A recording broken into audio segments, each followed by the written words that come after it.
अच्छा, heart attack जब आता है तो उसमें कोलेस्ट्रॉल जम जाता है आपकी जो आर्टरीज हैं। ऐसे ही जब हम सफ़ेद मोतिया की बात करते हैं तो प्रोटीन्स शायद कोagulate हो जाते हैं लेंस पे।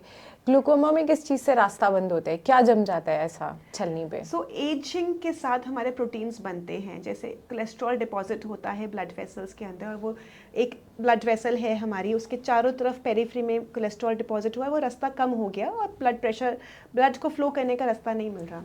वैसे ही एजिंग के साथ हमारा जो ट्रेबेकुलर मेशवर्क है, जहाँ से फिल्टर आउट होता है फ्लूइड, उसके अंदर डिपोजिशन होता है एज रिलेटेड प्रोटीन्स का। कई बार ग्लाइकोसमिनोग्लाइकन्स हो सकता है, किसी को स्टेरॉइड एक्सपोजर रहा है, या एक्स्ट्रा सेलुलर मैट्रिक्स के अंदर प्रोलिफरेशन हो रहा है। This is an ageing change.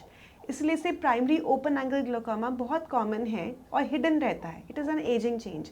तभी बोला जाता है कि 40 ईयर्स के बाद आपको एनुअल स्क्रीनिंग करानी ही है। सिम्टम्स बहुत लेट आते हैं, डैमेज पहले स्टार्ट हो जाता है।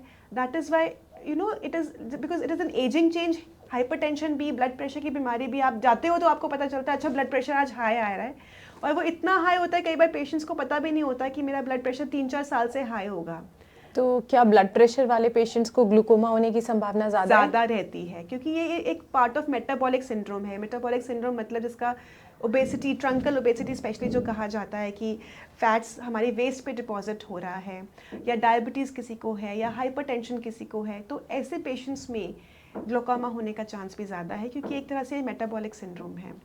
और ऐसा भी देखा गया है, एम्स में हमने स्टडीज़ की हैं कुछ, जिसके अंदर मेडिटेशन या फिर जो ब्रीदिंग एक्सरसाइजेज हैं, जो एंग्जाइटी रिलीज़ करती हैं, जो कॉर्टिजोल लेवल ब्लड में कम करती हैं, उनसे भी आपका ग्लोकोमा या प्रेशर का, ये सब चीज़ें ब्लड प्रेशर को भी हील करने में हेल्प करती हैं। डायबिटीज़ में भी आपके जो प्राणायाम या आसन है वो हेल्प करते हैं। So these are little bit interlinked, कि ये सब हम अगर अपनी डाइट पे ध्यान दें, अपनी लाइफस्टाइल पे ध्यान दें, अपनी एंग्जाइटी और स्ट्रेस लेवल पे ध्यान दें, तो हम इन सब चीज़ों को इकट्ठे टैकल कर सकते हैं।